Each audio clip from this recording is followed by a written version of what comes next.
e a minha casa serviremos ao Senhor.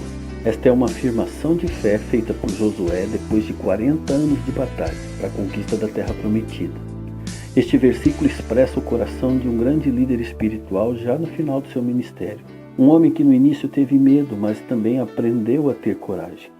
Um homem que falhou muitas vezes, mas também se redimiu e firmou seus passos e a sua fé na presença do Senhor. Um homem que enfrentou muitos desafios, mas também aprendeu onde buscar sabedoria para as decisões que tinha que tomar pela frente. Um homem que começou bem a carreira e soube terminar com dignidade. Terminou, mas sem que isso deixasse de cultivar o seu compromisso com Deus e sem deixar de liderar a sua família nos caminhos do Senhor. E quando nós olhamos para ele, somos motivados a servir ao Senhor, dando sempre o melhor de nós mesmos, fazendo tudo que estiver ao nosso alcance, a fim de garantir que a nossa família também siga o nosso exemplo. E aqui nesse capítulo, no final da sua jornada, depois de tantas conquistas, depois de tantas vitórias, e vemos também que depois de tantas decepções com aquele povo, Josué os reúne e diz: portanto, agora temam ao Senhor, sejam seus servos sinceros e fiéis, esqueçam os deuses que os vossos antepassados adoraram na Mesopotâmia e no Egito e sirvam ao Senhor. Mas se vocês não querem ser servos do Senhor, decidam hoje quem vão servir. Resolvam se vocês vão servir os deuses dos seus antepassados ou os deuses dos amorreus da terra onde vocês estão morando agora. Eu, porém, e a minha família serviremos ao Senhor. Josué está dando um ultimato àquele povo de coração inconstante e as palavras dele representam um sério desafio para as famílias de Israel. É como se ele dissesse: a quem vocês vão consagrar os seus corações? Aos falsos deuses que os vossos pais serviram no Egito, onde eles viviam como escravos? Os egípcios confiavam nos deuses deles, mas os deuses deles os protegeram?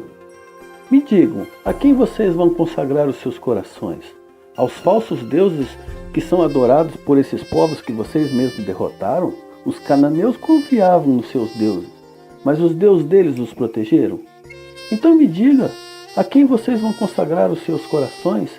Vocês preferem servir os deuses dos pagãos ou estão dispostos a consagrar os seus corações ao Deus que destruiu os seus opressores, o Deus que os libertou da escravidão, o Deus que os guiou por todos esses anos pelo deserto e nunca deixou faltar nada, o Deus que os trouxe para essa terra prometida? Me digam, a quem vocês consagrarão seus corações?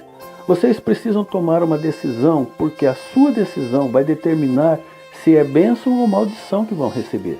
Porque a sua decisão vai afetar a sua história e também vai afetar a história da sua família e também vai afetar a história de muitas outras pessoas. Quanto a mim, eu quero que saibam que a minha decisão está tomada. Eu e a minha casa serviremos ao Senhor. Olha, meu irmão, talvez você possa até pensar: pastor, mas essa palavra não se encaixa muito no nosso contexto, não. Porque nós não temos a tentação de seguir outros deuses. Nós nem acreditamos em outros deuses. Certo, podemos falar isso. Mas nós também precisamos estar cientes que tudo aquilo que nós priorizarmos como sendo mais importante do que Deus, do que estar com Deus, do que cultuar a Deus, do que falar com Deus, do que deixar Deus falar conosco, porque você preferiu encher a sua mente, o seu coração com outras coisas, ou porque você preferiu se distrair com outros afazeres, ou porque você preferiu estar em outro lugar, pode ser que você seja levado a se prostrar diante de um falso Deus, que vai ocupar o lugar do verdadeiro Deus em sua vida e do seu coração. E não é só isso, porque alguns chegam a fazer do dinheiro seu Deus, ou idolatram a sua liberdade, o seu lazer, o seu patrimônio. Não que isso seja pecado, não estou dizendo isso, desde que não seja mais importante do que o nosso compromisso com Deus. Porque na hora em que você começar a sacrificar o seu compromisso com Deus para satisfazer algo para você se tornou mais importante do que aquele compromisso, aí você passou a amar um falso Deus e nem percebeu.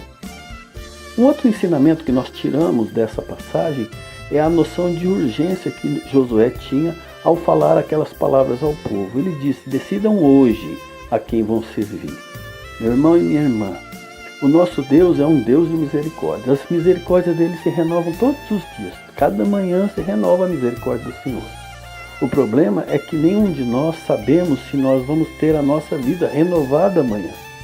Deus dá oportunidade sempre, mas nós não vamos viver para sempre, deste lado do céu. Nossos dias são incertos para nós. Nem eu nem você conhece o nosso amanhã e nem sabemos se estaremos aqui amanhã. Por isso é que a mensagem de Josué que ele continua tendo esse caráter de urgência. Decidam hoje a quem vão servir. E é por isso que o apóstolo Paulo disse: eu ouvi no tempo da aflição, socorri no dia da salvação, e digo-lhe que agora é o dia favorável, é o tempo oportuno, agora é o tempo da salvação. O Josué sabia muito bem que aquele entusiasmo dos crentes daqueles dias não ia durar muito tempo, porque o coração deles ainda estava dividido.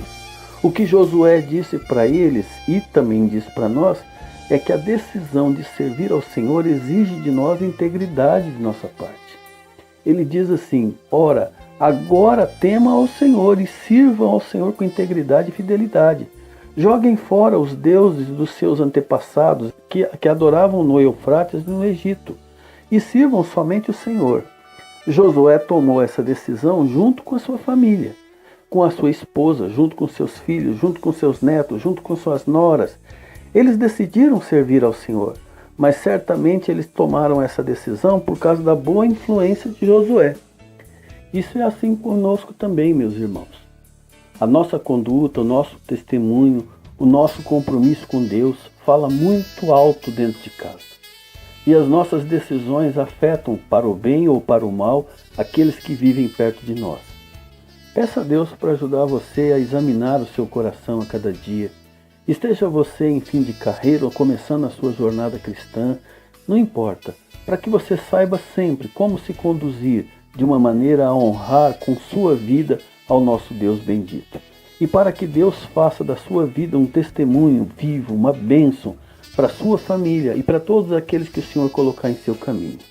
Josué deu um bom exemplo dentro da sua casa, mas ele não poderia fazer a escolha por nenhum deles. Cada um tinha que fazer a escolha por si mesmo. O exemplo ajuda muito. Então seja você um bom exemplo dentro da sua casa, para que você também possa dizer com alegria: eu e a minha casa serviremos ao Senhor.